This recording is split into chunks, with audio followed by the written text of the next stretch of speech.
They say a kingdom is only as strong as the secrets it can keep. So tell me, what story requires stone to silence it? A moon like a silver coin hangs over a sleeping city. Wind grazes the palace banners with a whisper that sounds almost like prayer. In the courtyards, marble lions watch with unblinking eyes. In the corridors, torches snap and hiss like gossip too hot to carry. And there, deep beneath the gilded floors where triumphal parades once thundered, lies a door of iron, scarred by old hands and older fear. Beyond it, darkness has a pulse. What if the fairest voice of the realm, the one they promised would save them, was the voice they chose to bury alive? In the hush between history and rumor, a ritual was performed without a witness, a decree signed without a name, and an heir erased without a tomb. The archives say nothing, the bards sing nothing, but the stones remember. They always do. Tonight we descend where the torches fail, tracing ash and blood through corridors of power. Tonight we follow a breath that should have ended, and a heartbeat that would not yield. Tonight we uncover the truth behind one of history's darkest secrets. The kingdom called itself eternal, as all threatened kingdoms do. It rose from a plain of copper-colored earth and closed its borders with mountains that stood like judgment. To the east, rivers carried silted gold. To the west, caravans stitched the horizon with their patient silhouettes. Within the walls, the citadel flared like a sun. Copper domes, latticed windows, the shimmer of silk banners that proclaimed victory even in famine. The people learned to kneel gracefully, to speak softly, to fold their fear into ritual. Power was an inheritance here, but not a certainty. It was negotiated each dawn with the gods and consecrated each dusk with the blood of animals too innocent to understand that their throats had been chosen. Priests held the language of fate. Generals held the language of survival. The royal house, an ancient tree surrounded by axes, held the language of beauty. They believed beauty could defend them, or at least distract the crowd. Faith walked arm in arm with paranoia. Omens were counted like coins, the angle of a comet's tail, the cry of a crow at the palace gate.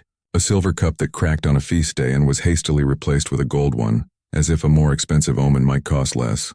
If the harvest failed, a procession wound through the city with veiled women and barefoot children. If the borders were threatened, the drums beat until the walls themselves seemed to tremble. Each crisis sought a body to bear it, and the court never lacked volunteers to offer someone else. The queen's mirror was a polished shield, a relic of some forgotten battle that had murdered its last soldier, and now received only the faces of the living. In it she saw a world arranged like a tapestry, the court sewn in jeweled threads, the priests woven in stoic browns, the soldiers stitched in scarlet, and threaded through all of it, almost invisible, were the weavers, scribes whose quills determined which story survived sunrise. Beneath the bright surface, the darkness was not supernatural at all. It was administrative. It kept ledgers and timetables. It convened quietly at dawn with tea, at midnight with wine. It adjusted stipends and censored letters. It measured loyalty by how quickly one learned to forget. There was a chamber beside the map room where borders were redrawn with chalk and wiped away with a damp cloth, where the difference between rebellion and petition was a matter of spelling. The dynasty taught its children that fate was a ladder, climb or be crushed beneath. The courtiers learned to smile without revealing teeth. The city learned that a silence kept long enough becomes a kind of music, and people will dance to any music if the drums are large and the night is long. Yet destiny, like a flawed jewel, had a hairline fracture that no polishing could hide. It ran from the foundation to the throne and into the nursery, where lullabies promised safety while the moon, hovering in the lattice, whispered that every promise has a cost. There were rumors, always rumors, that the soil beneath the palace was hungry, not for grain but for memory. They said the old kings fed it with secrets and it rewarded them with order. They said the stones had been cut from a quarry that swallowed workers whole and returned their names as titles for courtyards and fountains. Of course the priests denied this. Of course the generals laughed. Of course the queen smiled and changed the subject. Yet messengers arrived with news from the borders. Storms tearing the northern passes, markets thinned by fear. A minor star wandering out of its appointed cage. When the torches guttered at the equinox ceremony, when a black dog howled from the temple steps, when the baker's daughter dreamed of crows filling the sky until noon became night, these were shrugged away. Incidents, symptoms, without cause. But in the quiet rooms where ledgers breathed and maps conspired, a decision began to assemble itself. It needed only a face to sanctify it, a cradle to anchor it, a name to erase it.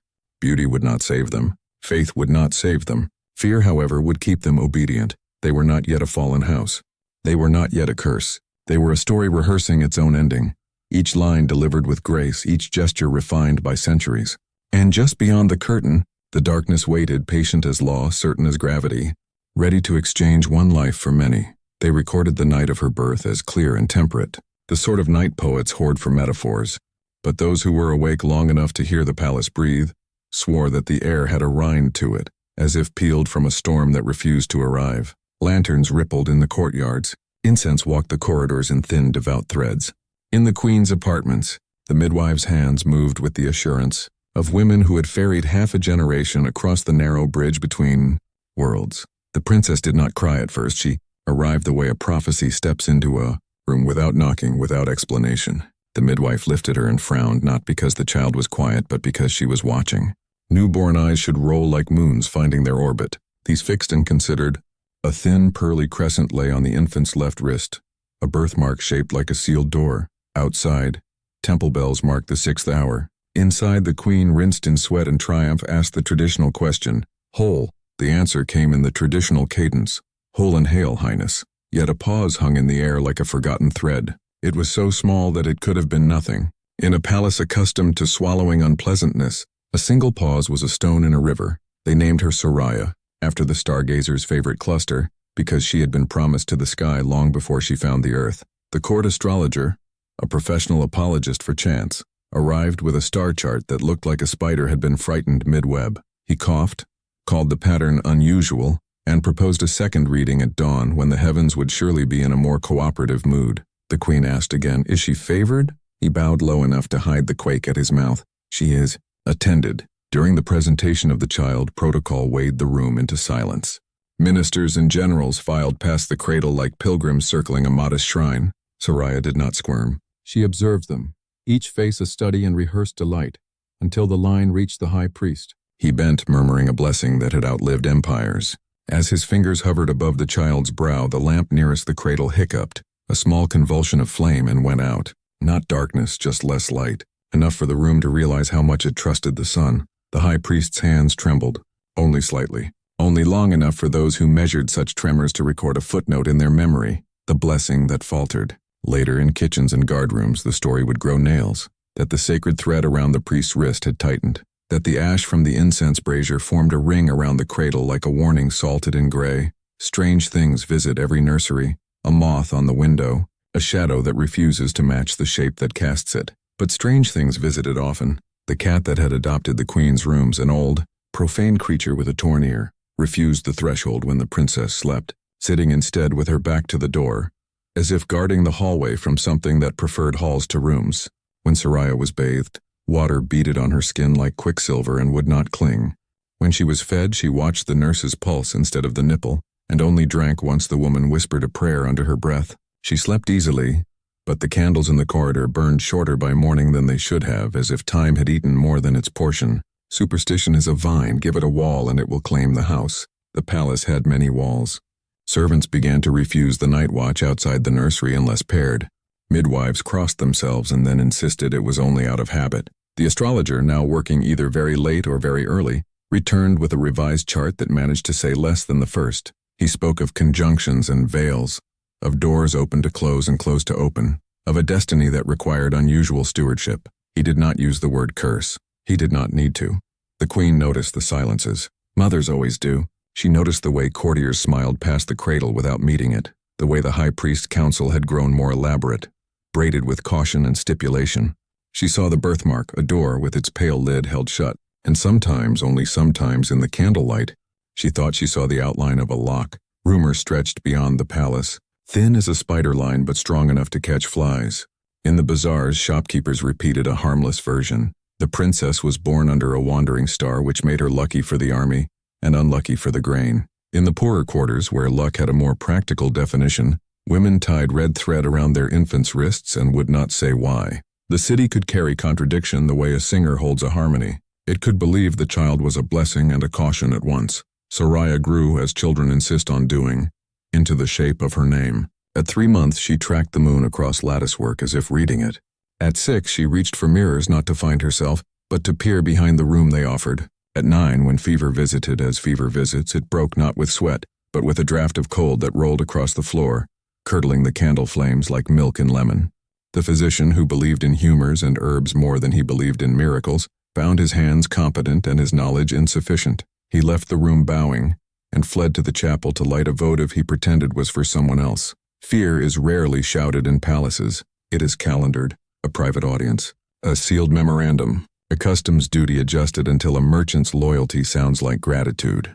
In a dawn meeting, the Council of Nine spoke softly about supply lines, about a seditious hymn spreading along the river, about a princess whose star chart refused the usual mathematics. They agreed on the words care and protection. They avoided the word containment. They ended with a promise to reconvene after the next omen. Because omens, like budgets, could be counted, no curse was declared. But the house had begun to arrange itself around the idea that one existed. Doors were tested, locks rehearsed. A cradle was measured against a coffin and found to be the same width. The palace was a city in miniature, streets of marble, districts of silence. Its beauty was its defense, light so rich it blinded, music so constant it smothered. But below the corridors of ceremony, below the sanctified floors where kings had walked in gold-stitched shoes, lay another kingdom entirely, one of dust, oil, and archives. There truth was not told, it was filed. The keepers of these secrets were not soldiers or priests, but scribes, pale-eyed men and women who spoke in whispers even when alone.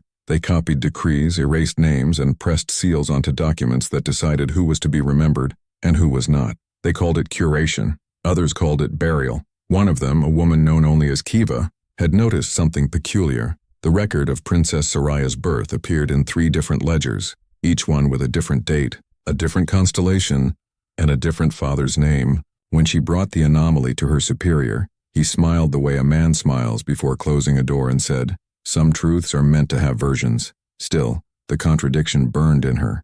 Kiva began to read the restricted files at night, by the light of a contraband lamp. She found fragments, half-letters between priests and astronomers, an account of a private rite conducted the week after Soraya's birth, a receipt for a tomb built under the palace grounds but never used. One note, written in a hand so delicate it seemed ashamed of itself, read only, "The offering lives. The circle is not sealed. If she wakes, so will it." By the time Soraya turned 13, whispers had grown into a language. Her beauty was not questioned. It was the kind that made people uneasy, a beauty that seemed to look through things. Her tutors claimed she understood before being taught. Her attendants swore that when she sang, the air changed temperature. The queen tried to shelter her, keeping the girl within the east wing, away from court eyes. But rumors, like rats, always find the pantry.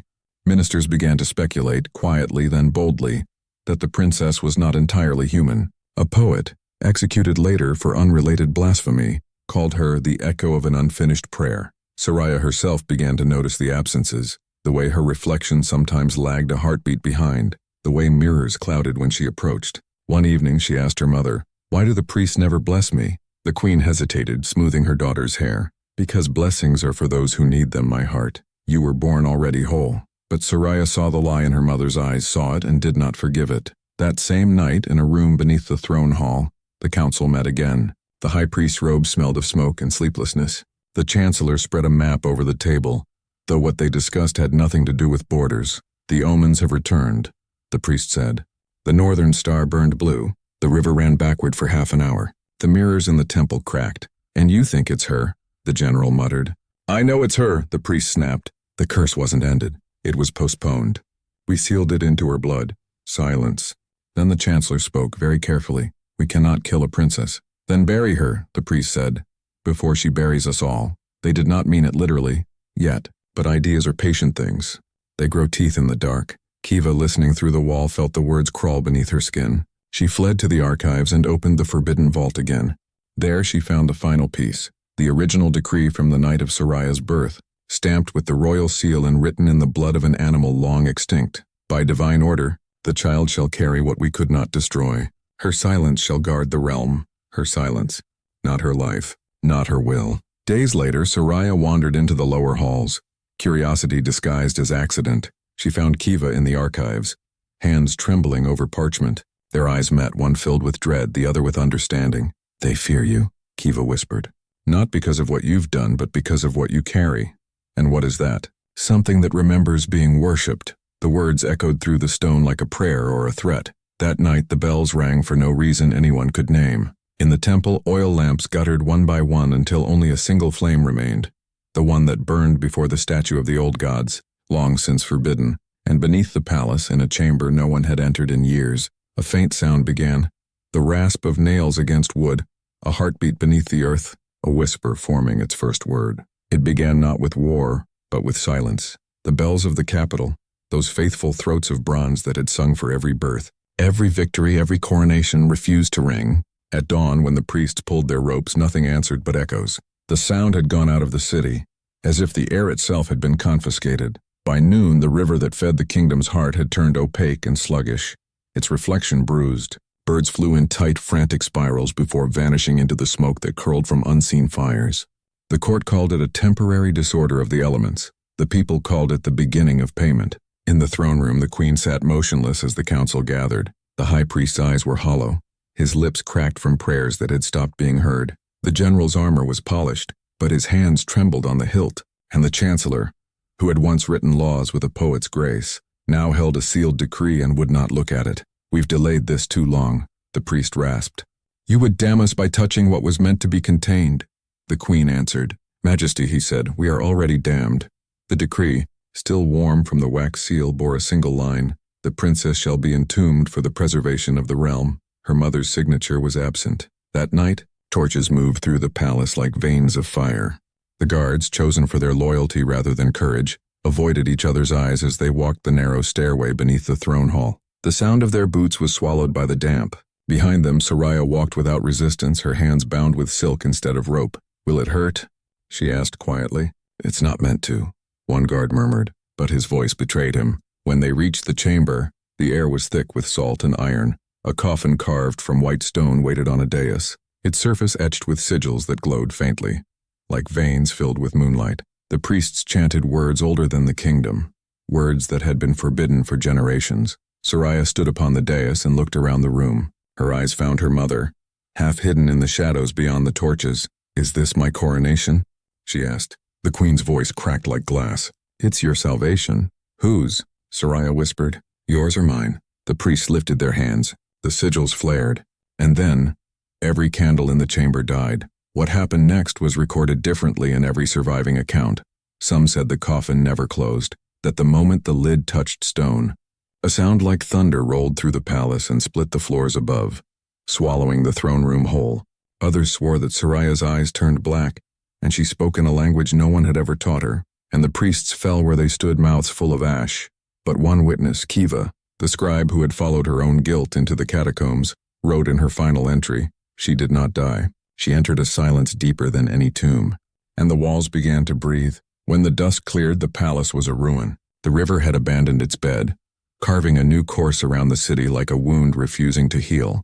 The banners that once declared eternity now hung in tatters, their emblems unrecognizable. The queen was never seen again. The high priest's body was found at the temple gates, eyes burned white. The general's army fractured and fled. By the time the sun rose, the dynasty that had ruled for 6 centuries was gone, erased not by rebellion, but by its own hand. Only the legends remained, of a princess who was buried alive not for what she had done but for what she was, of a curse that was not born of evil, but of fear disguised as faith. And beneath the ruins in that sealed chamber, a heartbeat still echoed once every century, measured, patient, waiting. Centuries pass quickly when they are buried. The ruins of the old palace became the foundation of another city, one that called itself new yet built its streets upon the bones of the old. The people who walked those streets never spoke of kings or curses. They spoke of trade, of weather, of the price of bread. History, as always, preferred amnesia. But some nights, when fog rolled in from the valley and the moon hung low enough to scrape the rooftops, the silence beneath the city seemed to hum. Builders complained of hollow ground. Miners swore that the rock under the palace hill was warm. And when the foundations of the new cathedral were dug, workers uncovered a slab of white stone etched with sigils that glowed faintly before fading into dust. The slab was sold to a collector who died before he could display it. His house burned the same night. The scholars who pieced together fragments of the old chronicles found references to the sleeping one, a princess entombed for the safety of men, but each record contradicted the next. Some said she was an angel punished for defying heaven. Others said she was a demon who demanded a throne of flesh. One claimed she was a queen's daughter, sacrificed to end a famine that never ended. The truth dissolved in its own reflection. In time, her story became a superstition told to children. "Be silent," mothers would whisper, "or the princess will hear you from under the floor." But legends decay strangely. What begins as warning becomes wonder. Artists painted her as a saint of forgotten prayers. Poets wrote of her as the moon's bride, buried for loving the sun too much. And though no one remembered her name, the mark of a closed door appeared in carvings, in jewelry, in dreams. Always a door, always locked. Kiva's last journal, preserved by chance in a monastery archive, was rediscovered centuries later. The ink had faded to a bruise of brown, but her final words survived. The curse was never punishment, it was protection from what we were becoming. She sleeps so we may forget, and she will wake when we remember. Modern historians dismissed it as metaphor, but late at night, those who worked in the archives reported strange things. Papers rearranged, ink smeared into shapes that resembled letters, and once, during a renovation of the palace grounds, a team of surveyors recorded a sound from below, a rhythmic vibration, faint but deliberate, like breath through stone. The recording was lost 2 days later. The world moved on. Nations rose, empires fell, and the story of the buried princess became just another myth to file under local legend. But myths have long memories. They wait behind the noise of civilization, in cracks between facts and faith, whispering to those who listen too closely. Some say that when the stars realign and the rivers run backward again, the door will open, not out of vengeance but remembrance, and the one they buried alive will step into a world that has forgotten her name but not her debt, because secrets never stay buried forever. They only wait for silence deep enough to be heard again. Final message. Beyond the known files. Some stories aren't meant to be told, yet they refuse to stay buried. For centuries, the tale of the princess who was entombed alive has drifted between truth and nightmare, dismissed by scholars, guarded by silence, and feared by those who still remember the old prayers. But if you listen closely beneath the hum of history, you can still hear it. A faint pulse beneath the ruins, a heartbeat that was never meant to stop. This has been another journey.